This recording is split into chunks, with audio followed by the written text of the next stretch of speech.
السلام علیکم ورحمۃ اللہ وبرکاتہ نحمده ونصلی علی رسوله الکریم اما بعد فاعوذ باللہ من الشیطان الرجیم بسم اللہ الرحمن الرحیم چمن اپنا وطن اپنا زمین و آسماں اپنا چمن اپنا وطن اپنا زمین و آسماں اپنا جہاں میں سب سے پیارا ہے ہمیں ہندوستان اپنا۔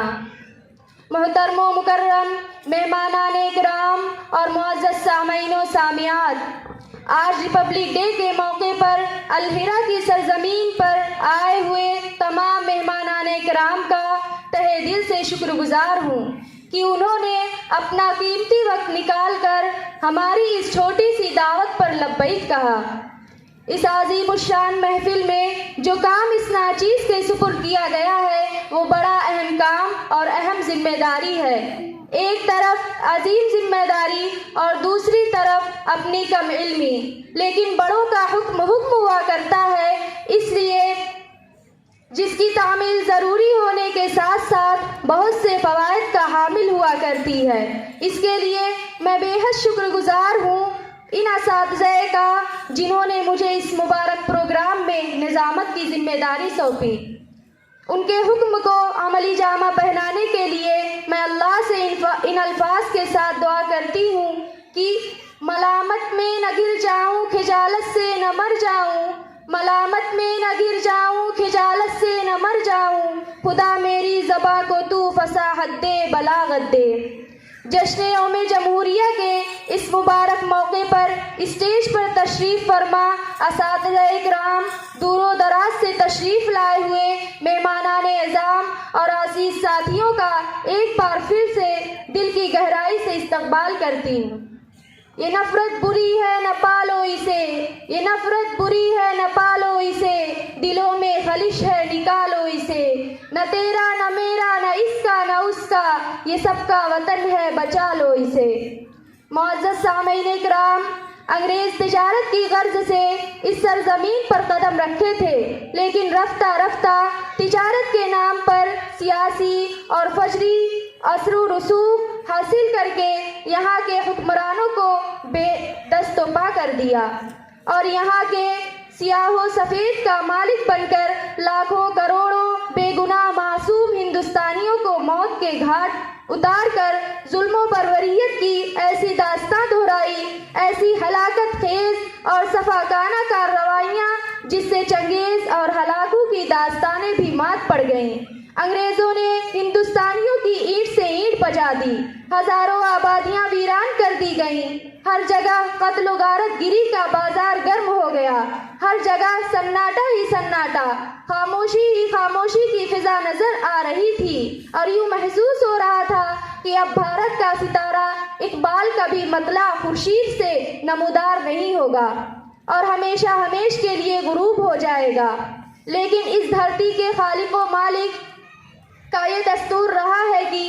ظلم کی ٹہنی کبھی پھلتی نہیں، ظلم کی ٹہنی کبھی پھلتی نہیں، ناؤ کاغذ کی صدا چلتی نہیں۔ چنانچہ ہندو مسلم ایکتا و اکھنڈتا، اتحاد و اتفاق کے نتیجے میں ہندوستان کا بخت بیدار ہوا۔ ٹیپو سلطان، شاہ عبدالعزیز، سید احمد شہید، حضرت شاہ اسماعیل شہید، حضرت مولانا محمد قاسم نانوتوی، حضرت مولانا رشید احمد گنگوہی، مہاتما گاندھی، جواہر لال نہرو، ڈاکٹر بھیم راؤ امبیڈکر، سردار ولبھ بھائی پٹیل، ان جیسے ہزاروں رہنماؤں کی قیادت میں لاکھوں لوگوں نے اپنی جانوں کے نذرانے پیش کیے، جام شہادت نوش کیا، گولیاں کھائیں، پھانسی کے پھندے پر لٹکے، بالآخر وہ دن آیا کہ ان کی اینٹ سے اینٹ بجا دی، ان کے سپہ سالاروں کے دانت کھٹے کر دیے اور ان کا اقتدار حرف غلط کی طرح مٹا دیا۔ معزز سامعین کرام، آزادی سے پہلے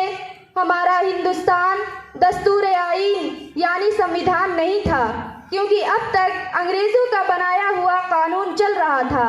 اب ضرورت تھی ایک ایسے دستور آئین کی جو بھارت کی تعمیر و ترقی کی راہ میں سنگ میل ثابت ہو،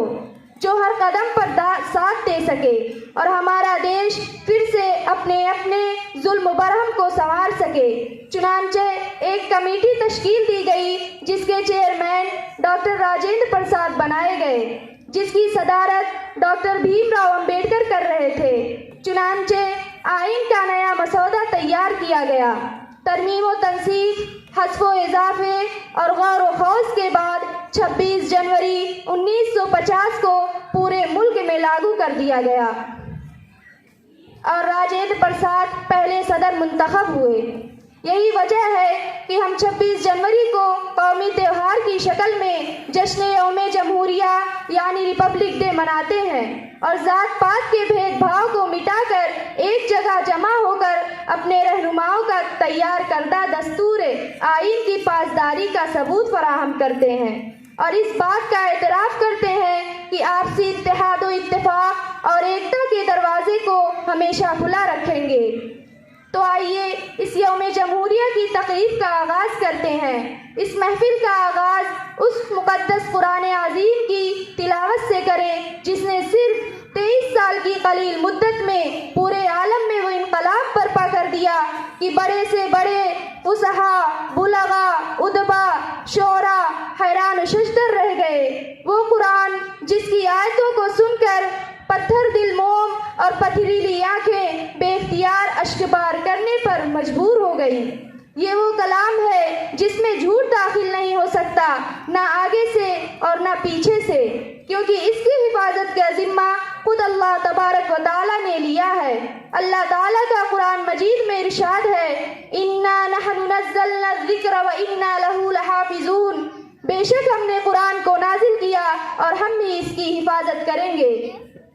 حضرات، اس دنیا رنگ بو میں جتنی بھی آسمانی کتابیں نازل کی گئیں ان سب میں سب سے افضل، سب سے اکمل، سب سے اجمل، سب سے احسن، سب سے افصح، سب سے مبارک کتاب قرآن مجید ہے۔ جی ہاں، جس طرح راتوں میں سب سے افضل لیلۃ القدر ہے، جس طرح دنوں میں تمام دنوں کا سردار یوم جمعہ ہے، جس طرح مہینوں میں سب سے مبارک مہینہ ماہ رمضان ہے، جس طرح مخلوقات میں سب سے اشرف مخلوق انسان ہے، جس طرح فرشتوں میں سید الملائکہ حضرت جبرائیل امین ہے، جس طرح رسولوں میں سب سے افضل رسول محمد صلی اللہ علیہ وسلم ہے، ٹھیک اسی طرح سے کتابوں میں سب سے افضل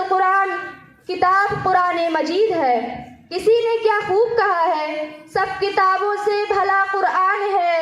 سب کتابوں سے بھلا قرآن ہے، یہ ہمارا دین ہے، ایمان ہے، ہم کریں گے اس کی عزت اور ادب، ہم کریں گے اس کی عزت اور ادب، جسم میں جب تک ہمارے جان ہے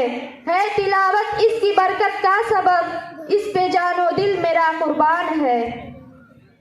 تو آئیے اسی قرآن کریم کی برکت آیتوں سے آج ہم اپنے اس اجلاس کا آغاز کریں تاکہ از اول تا آخر اس بزم اجلاس میں نور و نکہت کی برکھا برستی رہے۔ تو اس کے لیے میں گزارش کروں گی ماہر قرآن خوش الحان جناب محمد اسلم کلاس 9 کو تشریف لائیں اور تلاوت قرآن سے اس اجلاس کا آغاز فرمائیں۔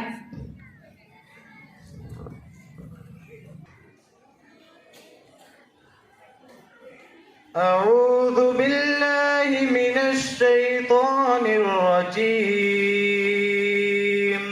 بسم اللہ الرحمن الرحیم۔ اذا زلزلت الارض زلزالها واخرجت الارض اثقالها وقال الانسان ما لها يومئذ تحدث أخبارها بأن ربك أوحى لها يومئذ يصدر الناس أشتاتا يومئذ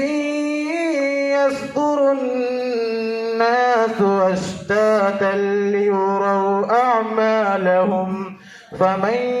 يعمل مثقال ذرة خيرا